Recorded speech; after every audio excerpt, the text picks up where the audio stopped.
Hello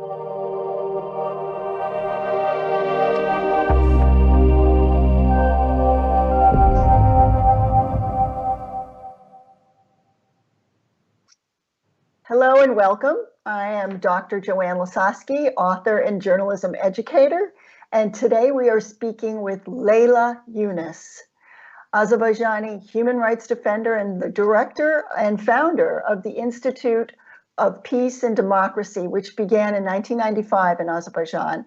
Welcome, Leyla Yunus. Thanks. Your work as an activist began during the Soviet era. So you have been a champion for peace and democracy and human rights for more than 30 years. Can you offer us an overview of your work? Yes, you're right. In Soviet Union, I was member of underground movement of national minorities against Bolshevik regime. And we have seminars in forest. Majority was in Baltic states, in Estonia, and my teachers was wonderful people who stay in Soviet Gulag 20-25 years. So I learned more from these people during the Soviet time. And of course, when it was possible to destroy this horrible system, I was one of the founders of the Popular Front in Azerbaijan, single woman in the board of the Popular Front, and working for independent and democratic Azerbaijan. Tell me a little bit about the book that you just published, your husband and you wrote, that sort of chronicles things about human rights. I think you know that in 2014, me and my husband Arif were arrested. We were arrested and accused of treason and espionage in favor of Armenia. Just so stupid, but it is Azerbaijan, it is Aliyev as dictator regime. I stay in ordinary prison in Kurdahani, but Arif stay in special security prison, Minister of National Security. It's a closed prison, and nobody can visit him. But and me and Arif, we are historian, and we every time think that everything is necessary to write. And I start to write the book in prison, and I write it in order in a notebook, which is possible to buy. And when they're looking for the camera, they take first, second, third, 4 notebook. But they cannot imagine that I can copy 5 notebook, and the last one I put and bring at home. And when I come at home, I already sit on computer and start to put everything which was on my notebook on computer. And Arif, he write everything in his mind. And his mind was so good that he also write in the mind the scheme of the prison. Wow. Yes. A secret prison. And we published this book in Russian in 2018. Then in the same year, it was translated in German. It's in Russian, it's in German. And last year, it was published in English with another name, The Price of Freedom, Tortures of Political Prisoners in Europe Today. It is in English. Well, and if you send me information on how to get that book, I will post it up on medium.com with this, so it's be helpful for people to know. Yeah, I will be glad, because it's really all information about tortures, prison in Ministry of National Security only in this book. And I write also in the book the history of the Azerbaijan after the fall of the Soviet Union.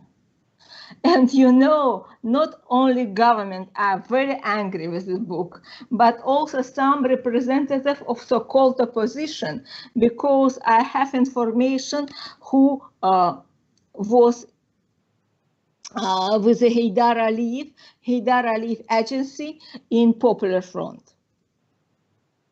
So you also keep very good track on the IPD website. You list current political prisoners and update that pretty often. And as of January 2021, there were 146, I noticed. Can you explain a bit about how people are on that list and why they're being imprisoned?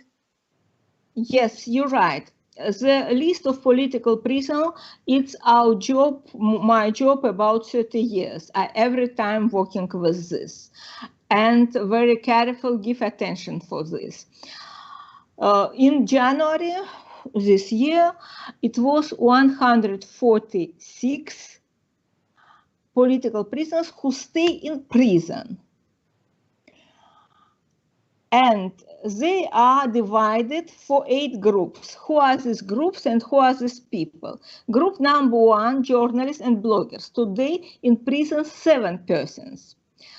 I want to bring your attention of the international community for the situation with the 2 journalists, Polat Aslanov and Afgan Sadykhov.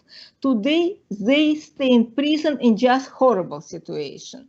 Afgan Sadykhov on November 3 last year was sentenced in Baku court on grave crimes to 7 years in prison.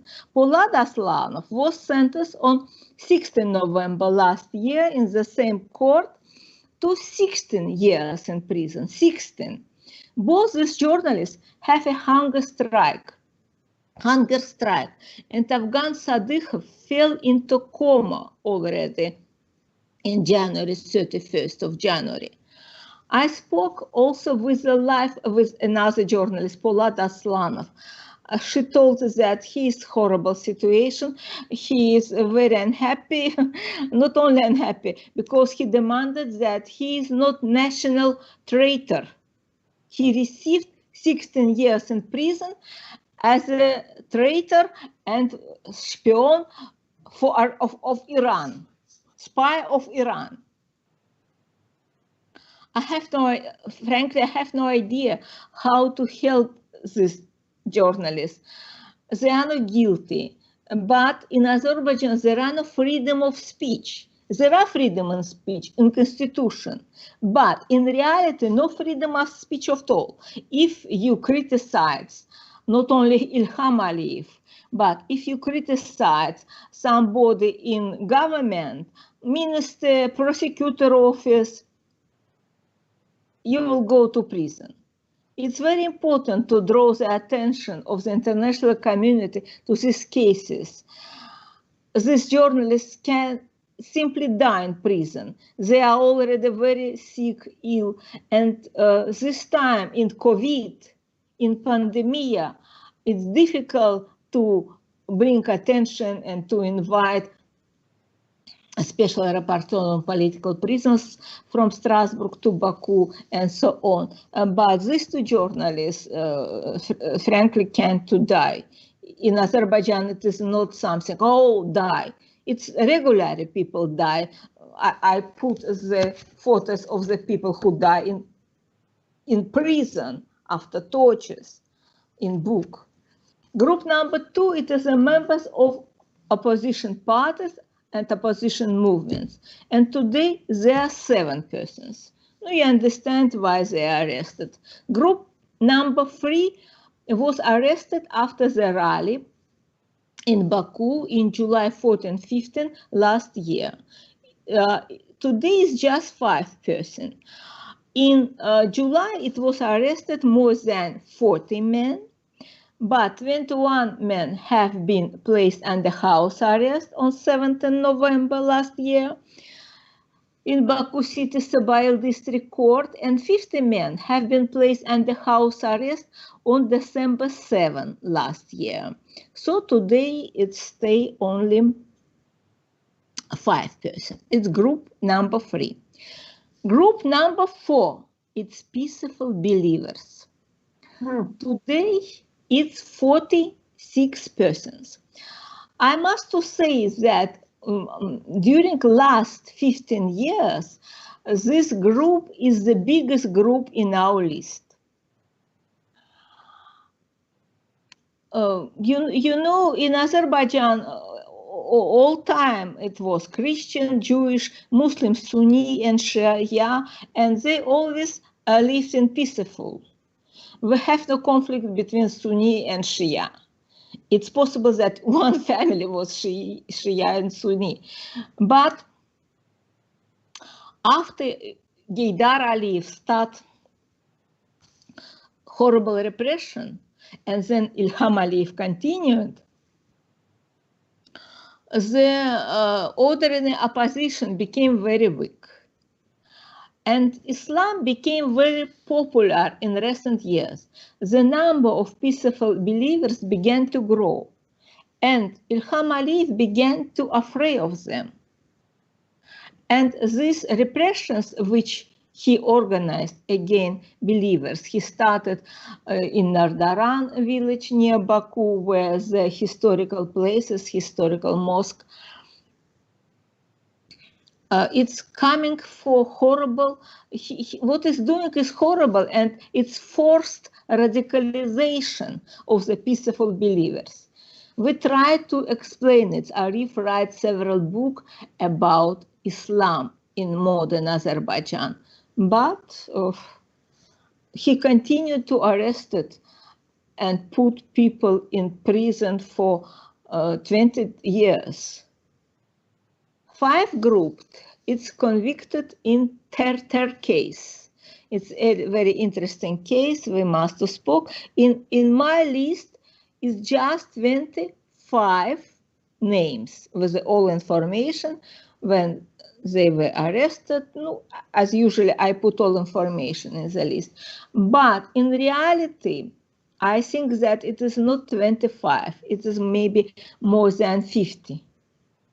But all trials was closed, military court, and it's difficult to find all information.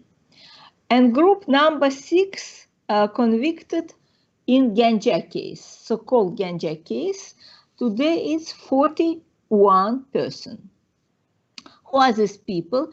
They were arrested during the summer 2018, because on July 3, 2018, there was assassinated attempt on the chief of the executive power of Ganja, Elmar Veliyev. Ganja-born Yunus Safarov wounded him and his bodyguard. And our government, as usually, for them was not enough, this Yunus Safarov. They start big repression to explain that in Ganja it was preparing rebellion and so on. Group number 7, hostages. Today is just one person who is hostages. It is a relative of some activist, opposition activists who stay in immigration, as we, for example, stay. And Ilham Aliyev cannot arrest him. And he arrested his relatives who live in Baku. It is a very simple was in Soviet Union, but now in Azerbaijan, hostages, we have hostages in our list of political prisoners every time. And the last group, number 8, it's life-term sentenced. Today it's 40 persons. This group became more smaller, not because these people go on freedom, because they die in prison. So who are these people who stay in prison more than 25 years? All of them are veterans of First Karabakh War. It's 6 persons from former Special Police Detachment. It is a 3 persons from former members of military detachment Garangush, and 5 persons were convicted on the case of the former Prime Minister Suret Hussein. In 1993, give attention, 1997, the ruling regime of Azerbaijan, Heydar Aliyev, condemned a large group of veterans of Karabakh conflict, soldiers, police officers, for political reasons to death under criminal code, which was approved by the law of the Azerbaijan Soviet Social Republic on December 8, 1960.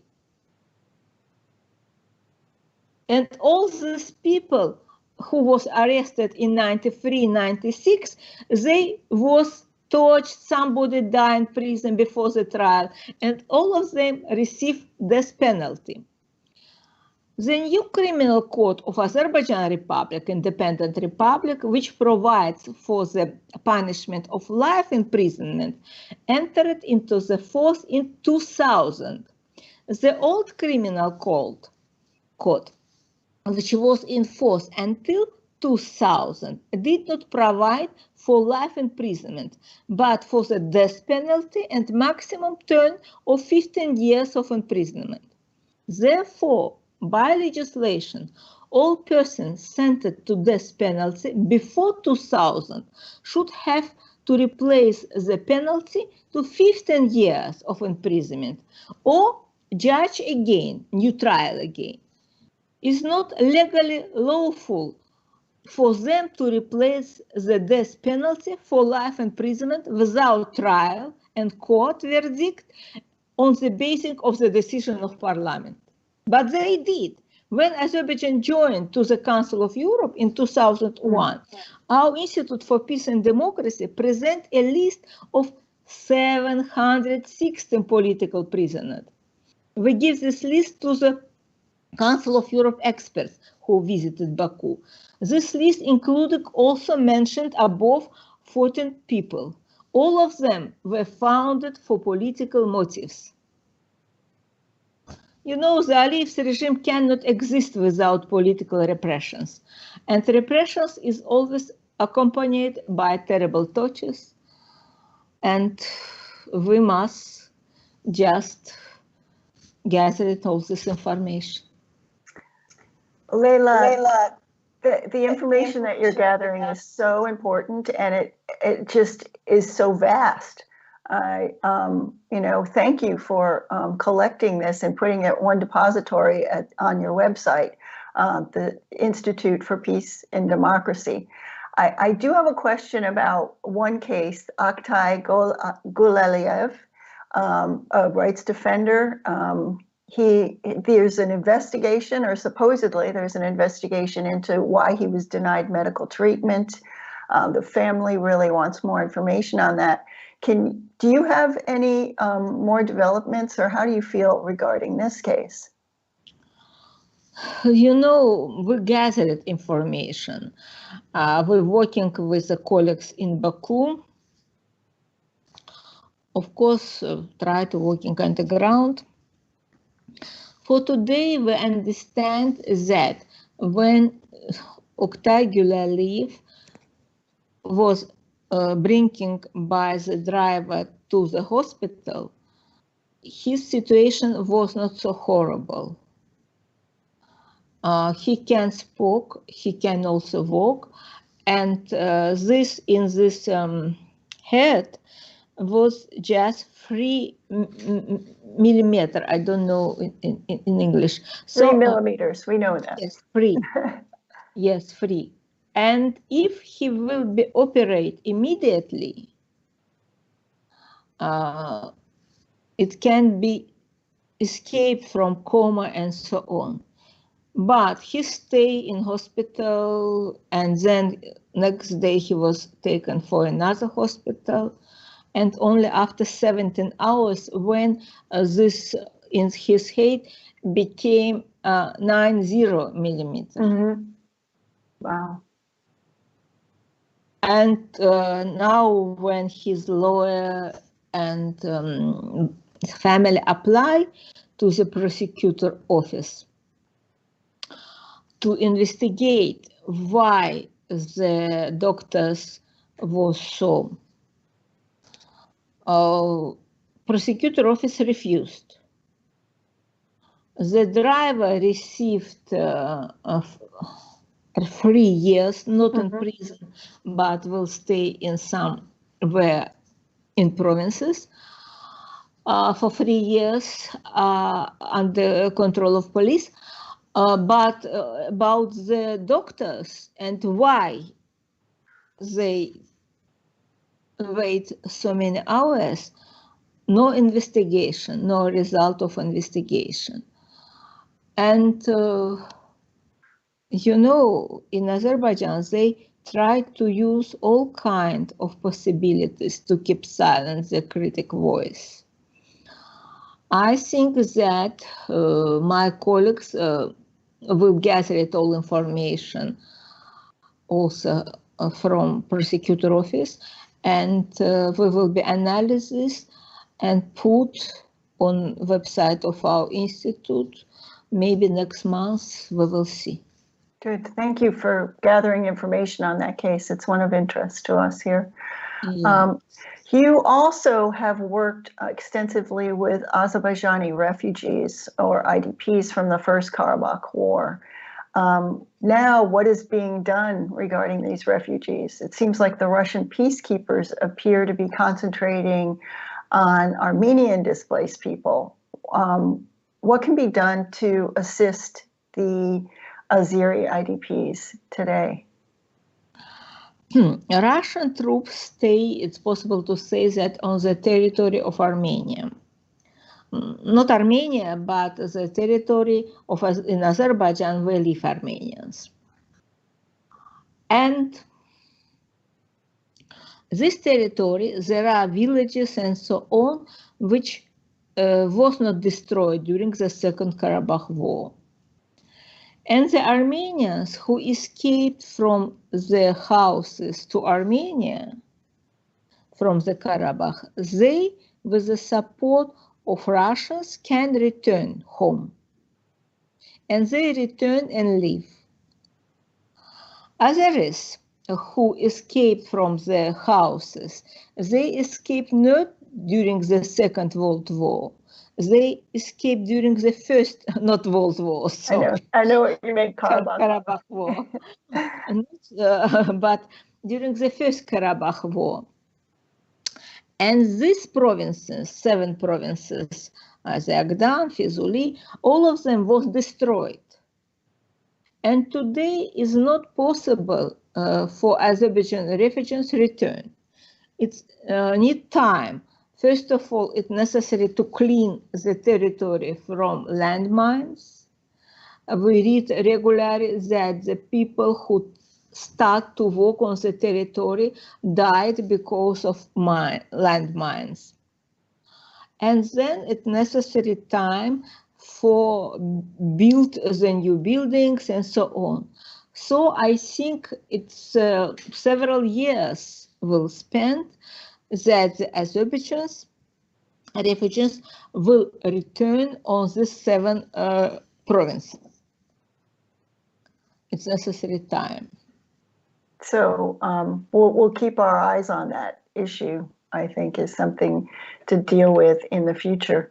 Now, I want to ask you a little bit about the U.S., how assisting it has been in help with political prisoners. I know there's something called the Global Magnitsky Act, and has that done anything? I mean, has the U.S. in any way mitigated some of the difficulties that political prisoners are having in Azerbaijan?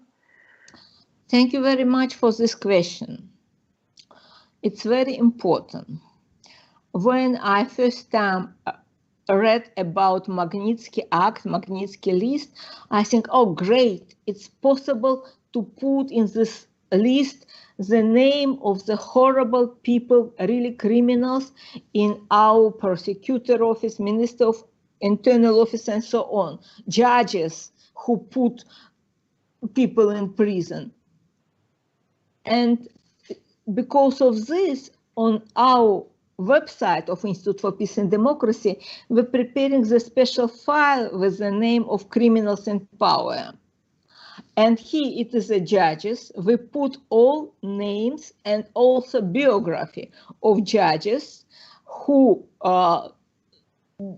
no respect the law, no rule of law, but put in prison because it was order from Ilham or from somebody, from president apparat, prosecutor office, I do not know.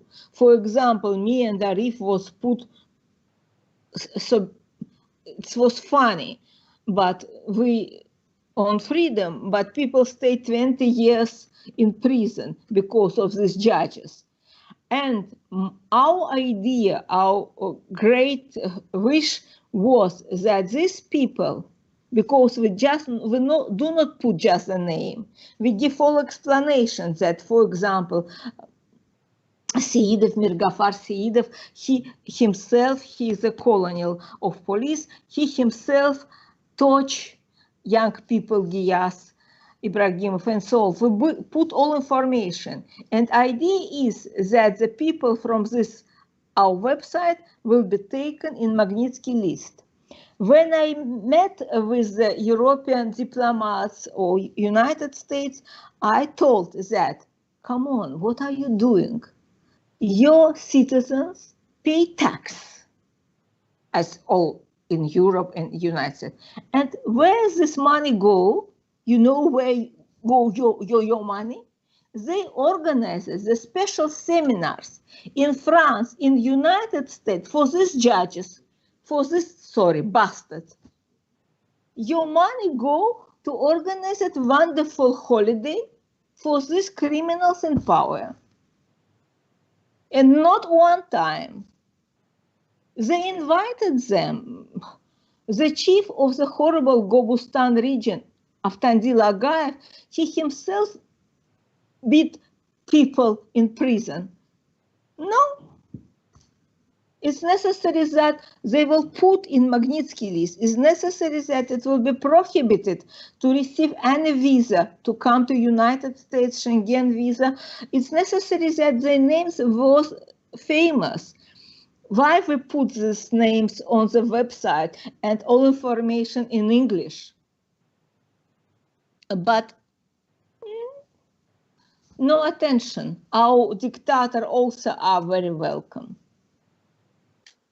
So it's, frankly, it's my great dream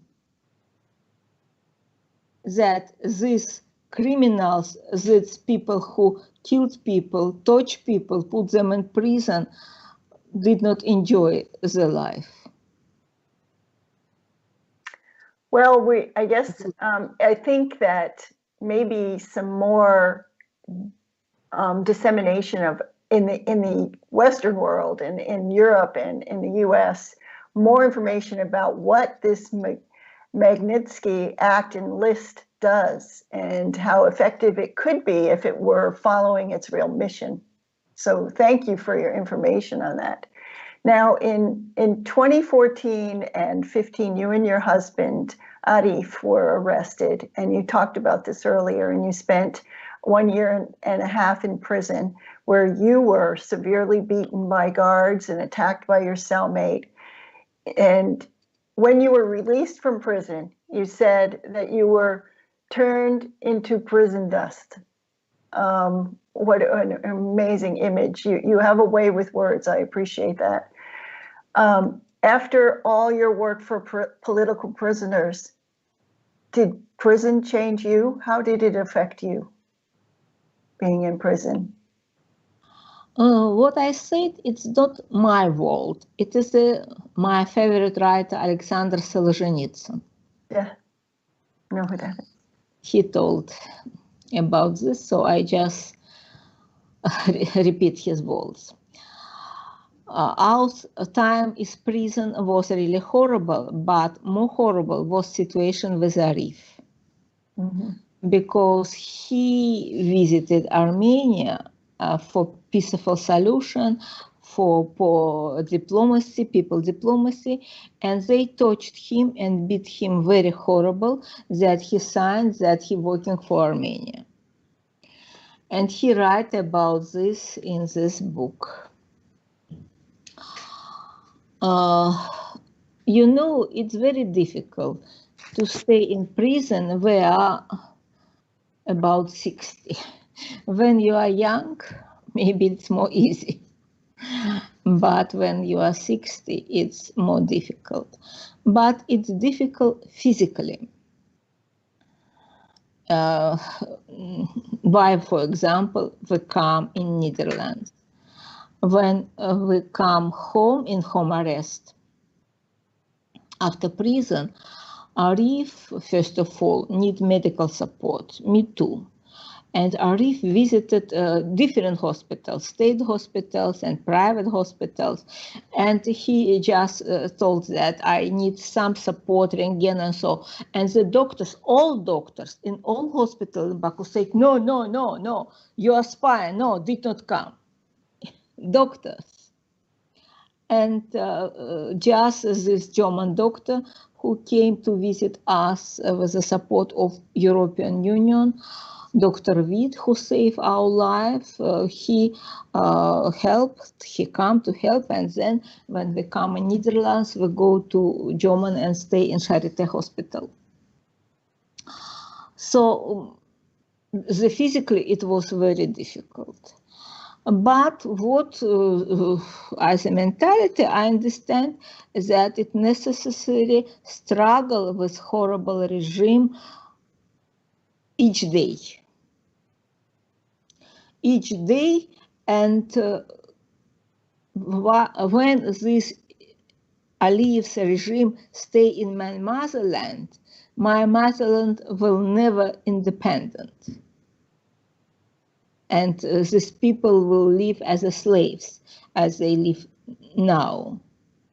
So we continued our work, and you see on our website there are also files about Islam in Azerbaijan, about different religions in Azerbaijan. It's Arif doing. I continued to work about prisoners, about horrible cases as Tartar case. Oktay Gulaliyev now cannot continue. We're working on these cases. And they put us in prison, and I think that after prison, when they see how we are, they think that we will die very soon and not continue our struggle. I'm sure that Ilham and his company believe that we will die very soon. But thanks to European medicine, first of all, we stay in hospital in Germany, and Arif stay also here in hospital in Netherlands long time, and periodically we visited doctors. And we continue to struggle for your and our freedom. So, well, I read something. I'm going to end with this question, so I don't want to keep you too long. I read that as a result of the international public opinion, you were released from prison, or at least it's put into house arrest. And it was tell me if this is true or not, partly because of the international public opinion sort of demanding that you be released. What can we do as citizens of the world to raise the pressure on the Azerbaijani government to attend to these issues of political prisoners? Yes, you're right. I give one example. As I mentioned, we was arrested in end of July, 5 of August 2014 was arrested Arif, and immediately in August he was tortured each night, horrible tortures. And when this torture stopped, each night they bring him underground and beat. When in the end of September was adopted the special resolution of European Parliament, where several times was mentioned our names. They are afraid to continue to torture him, he can die, because they see the attention in European Parliament. When was our court? The member of European Parliament, Kati Piri, visited Baku and came to the court. She is from Netherlands. The German member of parliament. And all of them give attention to our situation. I was nominated for the Sakharov Prize. So our daughter, it was her great job. She have on speech in Strasbourg, come in Washington. She met with the senators, American senators, with your ministers, and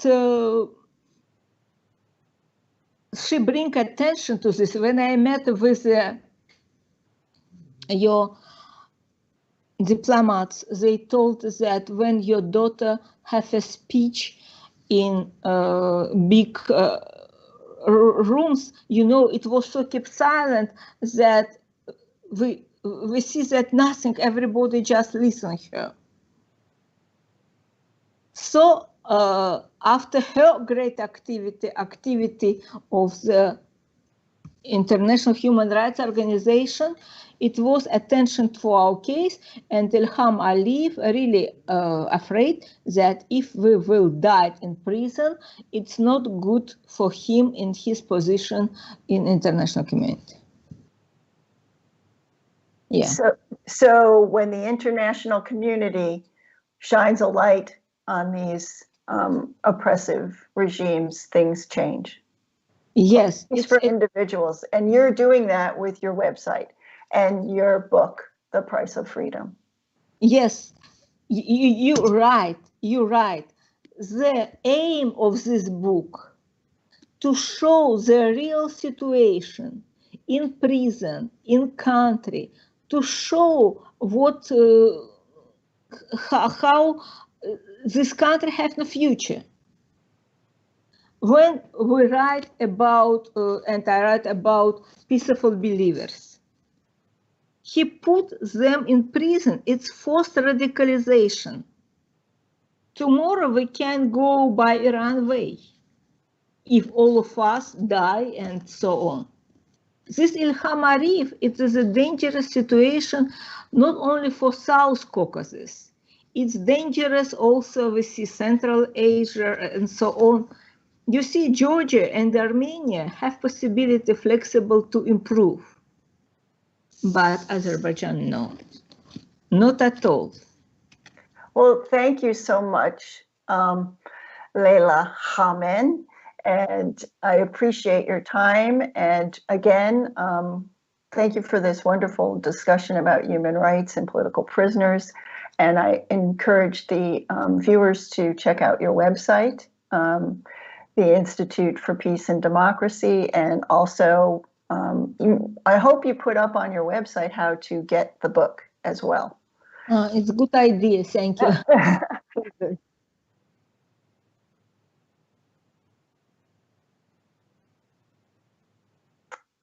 I didn't hear that.